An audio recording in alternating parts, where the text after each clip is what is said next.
صباح الخير عليكم يا حبايب قلبي، اخباركم ايه النهارده؟ مش عارفه، انا مش طالعه في حاجه معينه اتكلم فيها. بس حسيت ان انا مخنوقه شويه، وانا لما بتخنق بحب افضفض معاكم حتى لو انتوا مش قدامي وهتاخدوا وتدوا معايا في الكلام. برتاح من كتر ما انتوا بتطبطبوا عليا في تعليقاتكم، كلامكم الطيب والكلام ده كله، فبقيت لما بحكي بحس ان انتوا قدامي وبتقولوا لي الكلام دوت، فبقيت برتاح شويه. كنت قاعدة باعمل في حاجة البيت. طبعا انتوا فاكرين الشطاف اللي أبو المدثر كان بوظه وقفل لنا المحبس العمومي بتاع البيت ومشي. تمام. الناس اللي ما تعرفش، كان عندي أبو المدثر وأخد قعدته. لما جينا البيت يوم 29، لما جينا البيت طبعا قعد كذا يوم. الشطاف بتاع الحمام اللي تحت شغال والكل بيدخل وبيخرج عادي جدا فيه. هو أبو المدثر من النوع اللي بيدخل الحمام يقعد كتير جدا. فيعني كان شغال طبيعي، يدخل يقعد فيه بالساعة، بالنص ساعة، بالكلام ده كله. كان الحمام شغال وطبيعي جدا، مفيهوش أي حاجة. بعد كده لما مشي قايمة من النوم داخلة الحمام، ببص لقيت مفيش مية. ايه ده؟ المية قطعت ازاي؟ ده انا حتى عندنا اللي هو خزان المية، يعني المية لو قطعت هيبقى الخزان شغال وموجود. فلقيت مدثر ابني بيقول لي ده بابي كسر الشطاف بتاع الحمام وقفل المحبس العمومي كله. يا نهار ابيض، كسره ازاي يا ابني؟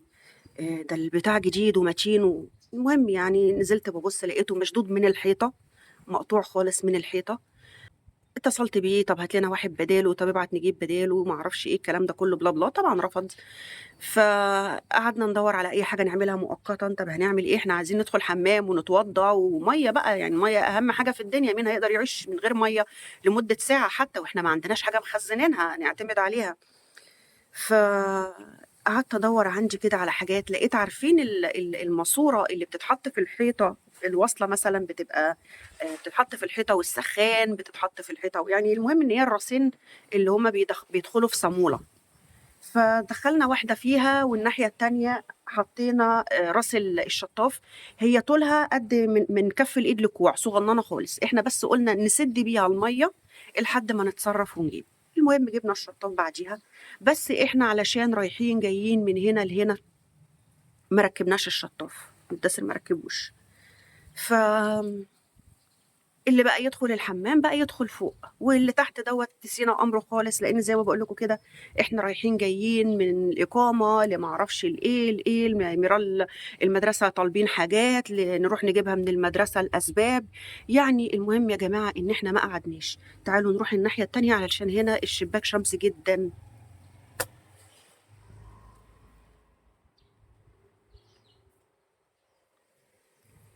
هنا ظل شويه على بيت الجوار، بس مفيش مشكله، ده الظهر بتاع البيت.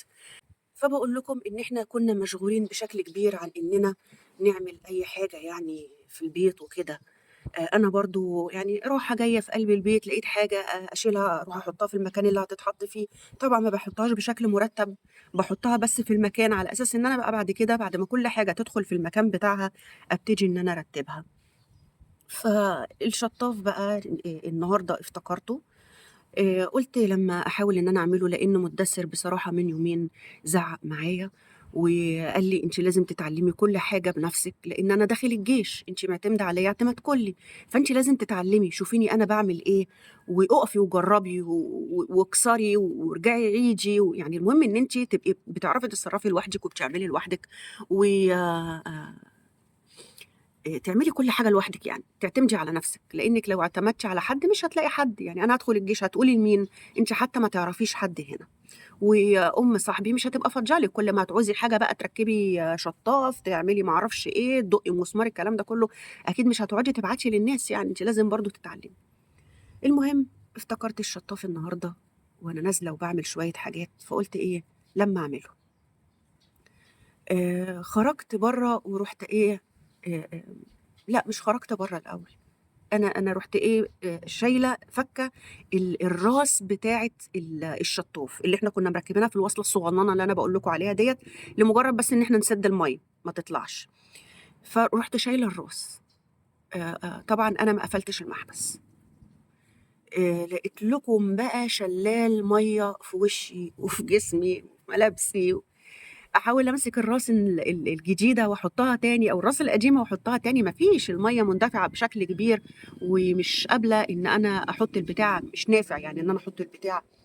فالمهم ان ايه، جريت على بره، قفلت المحبس العمومي، دخلت لقيت الميه شغاله، يا دي النيله. رحت جاريه على واحد الناحيه التانيه، ورحت قافلاه بتاع البيت اللي جنبي، قلت يمكن ده بتاعنا ومش التاني بتاع البيت اللي قبلنا، مع اني شفت مدثر كذا مره كان بيقفل منه، اللي هو الاولاني اللي انا قفلته. قلت اما اشوف. عملت كده نفس الشيء برضو، لقيت الميه شغاله، يا نهار ابيض اعمل ايه والميه بقى. وادخل واحاول معاها يا جماعه، ومش قادره اقول لكم والله العظيم، من منبت شعري لصوابع رجلي ميه بتطرطش في وشي. طبعا تخيلوا انتوا ماسكينها وهي طالعه جدا كده، وماسك حاجه وبتحاول تكبسها بيها، فبتطرطش اكتر. يعني اتبهدلت، والارض اتبهدلت، والريسبشن اتبهدل، لان طالع الميه طلعت على بره فبقيت مش عارفه اعمل ايه. قعدت افكر، افتكرت ان احنا في خزان ورا البيت، ان حتى لو المحبس مقفول او الميه قطعه، الخزان ده بيبقى شغال. جريت عليه من ورا ورحت قافلاه. قفلت المحبس بتاعه، وقفلت الفيشه، شلت الفيشه، ورحت داخله لقيتها الحمد لله فعلا اتقفلت. ورحت ماسكه بقى الشطاف الجديد ورحت مركباها. بعد ما ركبته بقى، قعدت في الارض في الميه وقعدت اعيط. بقيت اقول يا ربي انا هعمل ايه من غير ابني ده، انا محتاسه، انا يا جماعه ما اتمرمطتش في الدنيا. انا كنت بشتغل، بس عارفين النظام اللي هي الواحده اللي بتبقى من شغلها لبيتها ومن بيتها لشغلها، ايام ما كنت في مصر. حتى ايام الدراسه كده، انا ما كنتش مثلا عندي الاصحاب الكتير. انا كان ممكن الثانوي كلها قضيتها باتنين بس صحبات، هم اللي مصاحباهم، لان انا مش من النوع اللي ايه، لا ده الكتره بتبقى احسن، لا انا يبقى عندي صديق واحد وكويس ومخلص احسن من 10 ويكونوا مش قد كده. فانا من النوع اللي ايه، يعني عارفين، انا ما كنتش اللي هي تحب تعمل صداقات كتير، تحب تروح وتيجي، بيتوتية بمعنى أصح. البنت البيتوتية طول عمرها، واللي طالعة زي حاليا ميرال بنتي، يعني حتى الناس برضه بيقولوا لي ميرال ما بتروحش ما بتجيش. ميرال أحيانا لما بنروح نشتري حاجة وأقول لها تعالي معانا، تقول لي لا خلوني في البيت، وما بترضاش. ومعظم لما بتشوفوها معانا، مدثر اخويا يقول لها ابدا، عارفين، يشيلها كده من كتفتها ويشدها ويزقها بالعافيه عشان تروح معانا، بيخاف عليها. قال لك ابدا، ويروح واخدها. ف أنا يعني مش الست اللي بيبقى ليها علاقات بقى وأتكلم مع الجيران وأتصاحب، وباحب أبقى في حالي، لإني مؤمنة كمان إيمان تام، خاصةً بعد ال4 سنين اللي أنا شُفتهم اللي فاتوا دُولة، إن البُعد عن الناس غنيمة يا جماعة. و يعني أنا بُصّوا، الست مثلًا اللي كانت جنبي في البيت اللي فات، ست كبيرة في السِن، وكانت عاملة كويسة معايا، بس أنا نظراتها ما كنتش باحبها. كنت حاساها خبيثة شويتين. يعني مثلًا لمّا كنت إيه، أخرج أنا ومُدثِّر نروح سوق، نروح نشتري حاجة ونرجع، ميرال تبقى في البيت، نبقى مثلًا طالبين حاجة عن طريق الأونلاين توصل، فابقى أقول لها إيه يا ميرال، اقعدي يا ماما من جوّه على الكنبة وبُصّي برّه، لمّا تلاقيكِ اخرجي خدي وادخلي واقفلي عليكِ الباب تاني، اقفلي بالقفل بتاع عليكِ من جوّه تاني. فنيجي راجعين أبُص ألاقيها تقول لي تعالي، تعالي، تعالي، ووشوشة كده، يعني كأن في مصيبة حاصلة. أقول لها في بنتِك خرجت استلمت حاجات. عارفة كأن في يعني أعوذ بالله يا رب دخّلِت حد البيت. أقول لها ما أنا قايلة لها، ما أنا عارفة، أنا قُلت لها إن هي تخرج تستلم. أخبار الشارع كُلّه، يعني ما علينا، اللي هي كانت عاملة كويسة معايا. وجيت بعد كده وإحنا بنشيل الحاجة، أبُص ألاقيها تجري وتروح متصلة بالمشرفة وتعالي، دول بياخدوا الحاجة بتاعة البيت بيسرقوها. بيسرقوها. كل ما نيجي نطلّع حاجة على العربية، لإننا وديناها على كذا مرحلة، كل ما نيجي نطلّع حاجة على العربية، أبُص ألاقيها تروح متصلة بالمشرفة جري، والمشرفة تيجي تُقف قدّام البيت وتقعد تصوّر فينا، وتقعد تصوّر في البيت، على أساس إن بقى إيه، لو خدنا حاجة تكون هي مصوّرة وتبلّغ فينا. فبرضه ناس كتير جرّبتهم، مش بس من الناس الغريبة، من القريب. فما بالك لمّا القريب يطلع وِحِش معاك ويعمل فيك مكايد ويعمل فيك خِطَط، مش أنت عشان ما عملتلوش حاجة، والله العظيم يا جماعة أقسم بالله العلي العظيم، يعني بحق الشدة اللي أنا فيها، والّا ربنا ما يخرجني منها أبدًا. أنا الناس دي ما أذيتها لمجرد، عارفين، اللي بيدوّر على مصلحته، اللي غيران من حاجة معيّنة فيك، اللي كارهك عشان حُب الناس، اللي مش عايزك ظاهر. يعني فاهمينّي؟ يعني كل واحد عنده سبب، وبيبقى سبب عادي جدًا، بس اللي هو ممكن يعذّبك ويقلب حياتك جحيم ويتطاول عليك ويهينك من لا شيء. يعني أنت مش عملت له حاجة فهو بيكون ده رَد فعله، لأ هو بيعمل معاك كده لإنه هو كاره فيك الحتّة دي. كل واحد كاره فيك حتّة، طبعًا في ناس كويسة، في ناس محترمة، في ناس مؤدبة، في ناس ولاد ناس برضه من قرايبي كويسين ومحترمين وطيبين وأخلاق. أنا باتكلم على بعض العينات مش كتيرة، بس اللي هي بتخلّيك تيجي لك عقدة، وبتتعلم درس إن أنت دايمًا تبقى واخد بالك، إن أنت دايمًا تبقى محذّر. يعني لمّا يعني اللي منّي بيحصل كده، أُمّال الغريب ممكن يعمل معايا إيه؟ مع إن أنا عايزة أقول لكم إن أنا شُفت الطيبة والرحمة من الغريب أكتر من القريب. فما علينا. انا بقول الكلام دوت على اساس ان انا بقول لكم بقيت خلاص عندي شويه حذر كتير من الناس، بقيت بخاف اقرب من حد.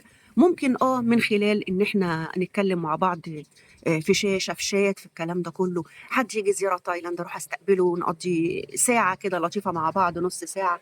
لكن بقى اللي هي جاره ونخرج سوا ونروح ونيجي وما اعرفش ايه والكلام ده كله، بقيت بخاف ان انا اندم في النهايه.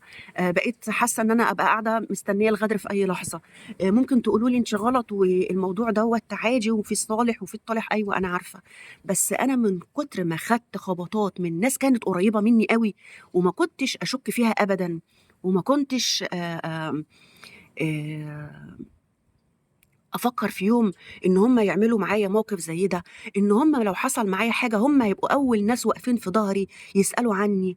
لكن لأ، بابُص لقيتهم هم أول ناس بعدوا عني. خافوا وقلقت أقول لهم ادّوني، يقفوا معايا، ساعدوني، مع إنها عمرها في حياتي ما حصلت. بس هم قالوا لك عمرها ما حصلت لإن ولاء كانت طول عمرها الحمد لله مستورة ومش محتاجة، وهي اللي بتدّي. فحاليًا هي ما هم ما جرّبونيش في الوقت اللي ما معيش فيه، هم جرّبوني وأنا معايا ومش محتاجة لحد. فطبعًا أنا وصلت حاليًا في المرحلة اللي أنا بقى يعني في حاجات كتير ناقصاني. ابتلاء من رب العالمين، والحمد لله رب العالمين راضية بيه، لإن أنا أحسن من غيري كتير. خافوا بقى من قرارة نفسهم، وزي ما باقول لكم في بقى اللي دَوَّر على مصلحته، وفي اللي حابب إنه هو دايمًا اللي يكون في الصورة مش أنت، ما يعني حاجات كتير كده.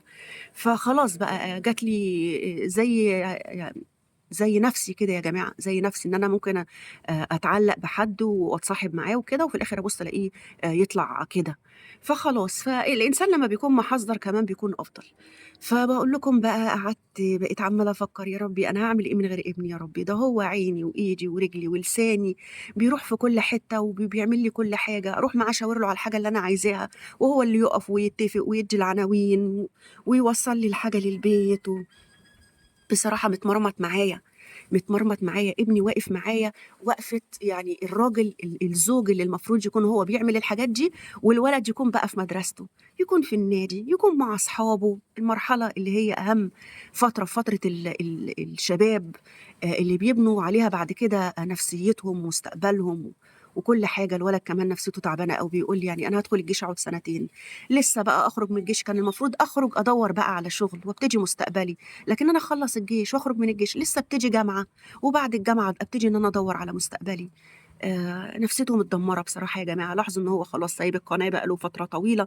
هو عامةً يعني حوالي شهرين اللي سجّلهم، لإن إحنا بقى لنا 3 شهور وهو ما بيسجّلش حاجة في القناة، فهو يعتبر هو شهرين اللي عملهم في القناة. ف قاعدة عمّالة أقول يا رب هابقى أنا وبنتي لوحدينا خالص كده. لمّا أحب أروح مكان هاعمل إيه؟ لو وقعت في مشكلة هاعمل إيه؟ لو حد جه يقول لي على أي حاجة، حصل أي حاجة. يعني ابني ده يا جماعة كان سَنَد كبير أوي، أوي ليّا، وربنا يجعله دايمًا سَنَد ليّا ولأخته يا رب، وما يحرمنيش منّه أبدًا ويحفظه ويصونه هو وولادكم جميعًا. فقاعدة عمّالة أفكّر هاقعد سنتين، سنتين أعتمد على نفسي أنا وبنتي. مشاوير كتير لازم تتراح، حاجات لازم تتعمل، حاجة باظت في البيت، طَب أنا هاتصرّف فيها إزاي؟ بيبعتوا لنا أحيانًا في المدرسة كتير، هو اللي بيروح، لإن في المدرسة بيبعتوا دايمًا لأولياء الأمور، بيتكلّموا معاهم عن نفسية الطفل، بيطلبوا منّك حاجات، بيدّوك ورق تملاه، الكلام ده كلّه. طبعًا أنتم عارفين إن الأب في عالم تاني وفي دنيا تانية ومش هَمّه أي حاجة. مُتنا، عِشنا، جاله خبرنا، جاله إحنا في مستشفى، جاله إحنا في ما أعرفش إيه. والله العظيم ولا هيتحرّك من مكانه. يعني لو حد اتصل بيه وقال له مراتك في مستشفى والّا ماتت والّا، وهو في عزومة والّا حاجة، هيقول لهم طيب وبعدين، وهيقفل السماعة ومش هيسأل. مش هيسأل. يعني أنا أتذكّر في يوم من الأيام ابني كان في المدرسة كان هوا شديد، وهو واقف وحاطط إيده عند الباب، راح الباب مقفول عليه بالجامد، راح فاصل له العقلة من صباعه، ماشي، بقت متدلدلة بقى من صباع إيده. بقت متعلقة على حتة. منظر بشع ربنا ما يوريه لحد. طبعًا في المدرسة شافوا المنظر دوّة، صرخوا بزمايله، المدرسين خدوه جريوا بيه على المستشفى اللي أبوه شغال فيها. المستشفى اللي ابوه كان شغال فيها. ابوه كان في اليوم ده اجازه. راحوا المستشفى ودوا الولد واتصلوا بباباه وقالوا له ابنك في المستشفى وحصل كذا كذا. قال لهم طب بعدين انا نايم. وعزة جلالة الله أقسم بالله العلي العظيم قسم يحاسبني عليه ربنا إن هذا حصل.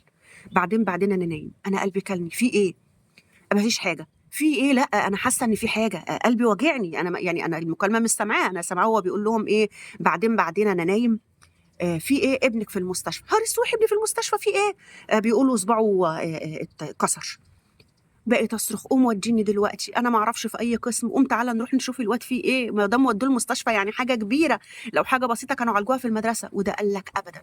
جريت زي المجنون على المستشفى ادور يمين شمال يا جماعه، انا مش عارفه في اي قسم ومش عارفه هو فين سالت في الاستعلامات تحت وقلت لهم اسمه وما اعرفش إيه، قالوا لي ده في القسم الفلاني. جريت على هناك لقيت منظر صباع ابني، لدرجه ان انا من المنظر وانا بخاف من الدم جدا والجروح والحاجات دي، رحت وقع على الارض من المنظر. كان منظر ربنا ما يوريه لحد يعني. الولد ده يا حبيبي من صغره وهو متبهدل جامد قوي. ربنا يجعل الايام اللي جايه عنده تعويض لكل اللي فات. ف يعني باقول لكم الكلام ده على إن ال الأب أو الزوج لو مهما عرف أنا وبنتي محتاجين لأي حاجة، مش هاقول لكم حاجة مادية، حصل لنا مصيبة، دخلنا مستشفى، في أي حاجة، عمره ما هييجي ويسأل فينا، هيسيبنا. أنا ابني فاكرين الناس القديمة اللي عندي، فاكرين ابني لمّا عمل الحادث ودخل في غيبوبة واختفى 6 أيام وأنا ما أعرفلوش طريق، وبقيت أدوّر عليه، ولمّا باقول له تعالَ ونروح نعمل محضر والواد قال لي: "مش فاضي عندي عيد واخواتي جايين وعايزة احتفل بالعيد." وهو ابنه متغيب 6 أيام ما يعرفش طريقه فين. فانسوا إن هو مثلًا يحصل أي حاجة عندنا حتى لو حاجة كبيرة أوي وهو هيسعفنا وييجي جري ويقف معانا والكلام ده كله. فده اللي خلّاني بقيت قاعدة عمّالة أفكّر وأقول يا ربي لا حول ولا قوة إلا بالله. معلش يا جماعة نكدت عليكم، بس حبيت إن أنا أطلع أفضفض معاكم بدل ما أقعد أعيط وأحط في نفسي. بارتاح لمّا باتكلم معاكم حتى لو أنتم مش قدّامي، بارتاح لمّا باتكلم معاكم. فسامحوني وتسلموا لي على كل الكلام الطيب الجميل والوقفات الجميلة اللي أنتم عاملينها معايا. ربنا يعطيكم حتى يرضيكم ويرزقكم الستر والصحة وراحة البال اللي هي أهم من أي شيء. تسلموا لي حبايب قلبي، والسلام عليكم ورحمة الله وبركاته.